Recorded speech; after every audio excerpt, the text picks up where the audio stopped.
ఏదైనా మూవీ కానీ ఒక క్యారెక్టర్ మీకొచ్చి అది మీరు ఏదైనా బిజీలో ఉండి మిస్ చేసుకున్నా, దాని తర్వాత చూసి అబ్బా! ఇది నేను చేసుంటే బాగుండు, అప్పుడు మిస్ చేసుకున్నా అని అలా అనిపించిన ఏదైనా మూవీ ఉందా? అంటే అలా అనిపించడం కూడా తప్పే. ఎందుకంటే మీరు కుదరలేదు మీకు చేయడం. అండ్ మిస్ చేయడానికి సిచ్యువేషన్ వచ్చినప్పుడు మిస్ చేయాల్సిందే అది. బికాజ్ వేరే కమిట్మెంట్స్ ఉన్నప్పుడు అన్నీ ఒకే ప్లేట్‌లో కావాలంటే కష్టం.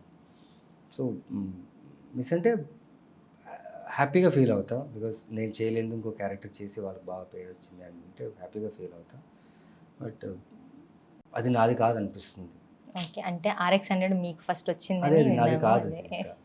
వచ్చింది బట్ అది నాది కాదు. లైక్ 'మంత్ ఆఫ్ మధు' అది 'మంత్ ఆఫ్ మధు' సినిమా అది నా కోసం రాసినట్టే ఉంది యాక్చువల్లీ. యాహ్! లేకపోతే ఇంత అప్రిషియేషన్ వచ్చేది కాదు. హ్మ్. సో, కొన్ని సినిమాలు మీకనే ఉంటాయి. కొన్ని కథలు మీకనే ఉంటాయి. సో, ఐ థింక్ నేను మిస్ చేసినా అది నాది కాదనుకుంటా. సో, దాని మీద ఫీల్ ఏమి అవ్వను. బట్ హ్యాపీ అంతే. 'మంత్ ఆఫ్ మధు' మూవీ చేసినప్పుడు మీ ఎక్స్‌పీరియన్స్ నాకు యాక్చువల్‌గా ఆ అమ్మాయి క్యారెక్టర్ ఇష్టం. శ్రేయ శ్రేయ గారు. క్యారెక్టర్. సో, తనతో ఎలా ఉండేది మీ బాండింగ్? మీ ఇద్దరిది ఎక్కువ ఉండేది స్క్రీన్ అవును. స్పేస్. తన గురించి ఏమైనా చెప్తారా? శ్రేయ నవేలి ఒరిజినల్‌గా ఎన్ఆర్ఐ యూఎస్ బేస్డ్ అమ్మాయి. రవికాంత్ పెరుగు ఆ సినిమా ఎడిటర్ వల్ల శ్రీకాంత్‌కి పరిచయం అయింది. అండ్ ఆ క్యారెక్టర్‌కి ఆ అమ్మాయిని తీసుకోవడం జరిగింది. అండ్ మీరు చూసే సినిమా మొత్తంలో తను అమెరికన్ యాక్సెంట్ మాట్లాడాలి. యాహ్! అందులో తెలుగు, అమెరికన్ యాక్సెంట్ 2 మిక్స్ చేయాలి.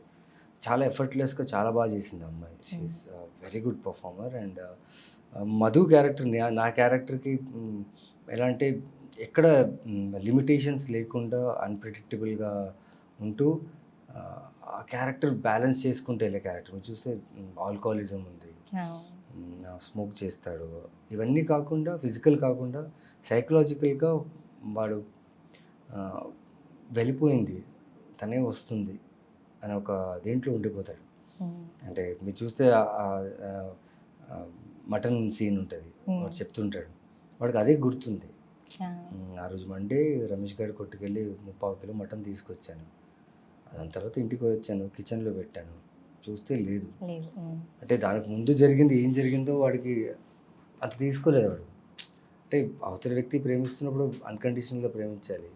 సో, నేనిలాగే నన్నిలాగే చూడండి అని చెప్పి ఆ క్యారెక్టర్ చాలా బాగా నచ్చింది నాకు. అంటే ఆ రైటింగ్ వర్షన్ ఆఫ్ శ్రీకాంత్ నగోతి ఆ క్యారెక్టర్‌కి అండ్ వేరియేషన్స్ ఉన్నాయి. చూస్తే యంగర్ ఏజ్ ఒక వేరియేషన్ ఉంది. ఓల్డర్ ఏజ్ ఒక వేరియేషన్ ఉంది. ఎమోషన్ గ్రాఫ్ కూడా చాలా ఉంది. సో, అది పెర్ఫార్మ్ చేసేటప్పుడు సూపర్బ్ ఎక్స్‌పీరియన్స్ అది.